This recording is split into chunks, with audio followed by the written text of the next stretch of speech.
Oh, welcome everyone to the plans of the very final FPL game week of this season, in which I will keep trying to push on to that top 40k rank overall, which is going to be insanely hard, but I still have the second part of my bench boost to go.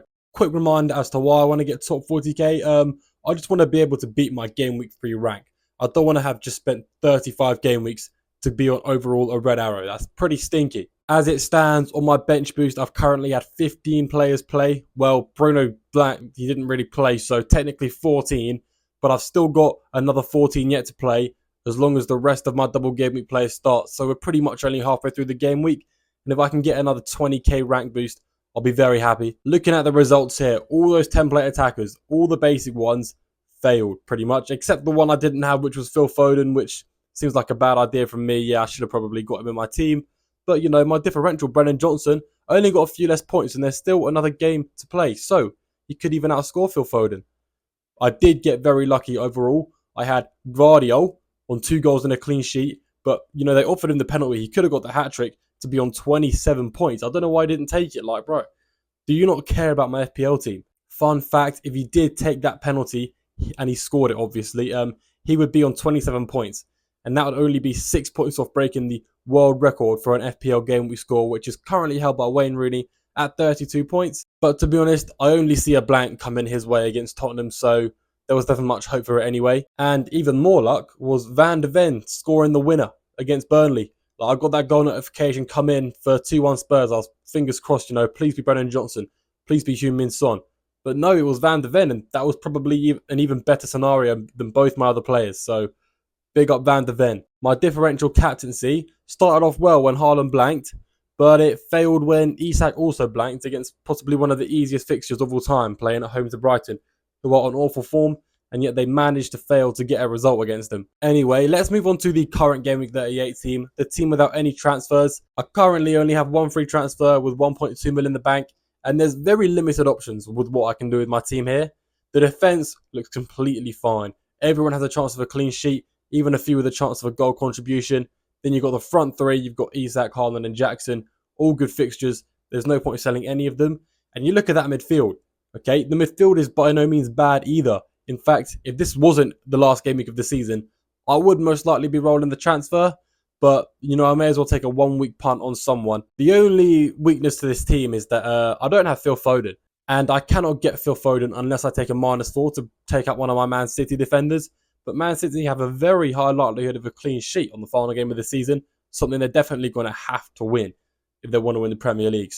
But there's still so many other good midfield options to go for. The most likely scenario is that I do sell Bruno because Son and Johnson playing at Sheffield United with then Palmer. Like, you don't want to sell Palmer, do you?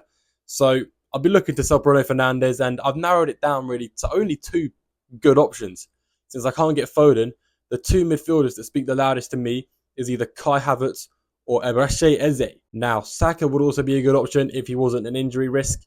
There may be some team news which shows he will play game week 38, but I don't want to take that risk right now. He's not in my plans because Havertz is, you know, very good option, only slightly worse than Saka, and in some games he is even better. Then you've got Eze. Now, Eze does also have a good fixture. I know Aston Villa on paper are a good team, but when they're away, their defense is not good. And if you look at Crystal Palace's form, it's absolutely insane. You look at Eze's form, he's getting so many expected goals, so many expected assists. In fact, Havertz and Eze are very, very similar in the expected data, in the underlying stats. So the only really key decision here is looking at the zonal weaknesses in each team they're playing defensively, who's conceding the most big chances and, you know, whatnot. So I haven't decided which midfielder I'm going to go for, but I've narrowed it down to 2 options, maybe 3 if Saka comes into the mix. And when that transfer is made, I do see myself getting a green arrow. Like, I've been on quite a good streak of green arrows recently, ever since I had that Cole Palmer destruction when I didn't own him and he scored 4 goals. But, you know, we move. I'm just hoping this green arrow is enough to take me to the top 40k.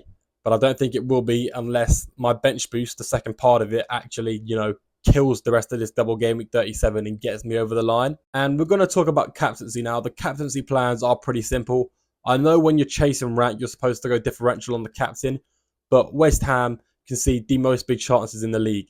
Based on recent form in the last 7 or 8 games, they're on par with like Man United, Sheffield United and Burnley, and they concede a lot of their chances down the centre. So it would make absolutely no sense to not captain Haaland. because he's guaranteed to score a couple goals. I feel like it's a very likely scenario where he does score a couple goals. If I really need to gain a lot, then I may take a risk and captain someone else like Son, but I don't see myself doing it because I'm not interested in dropping myself to like 100k on the last game of the season. Anyway, guys, my question to you at the end of this video is, who is the best option to bring in for Bruno Fernandes in game week 38? And which captain should I go for? Thank you very much for watching.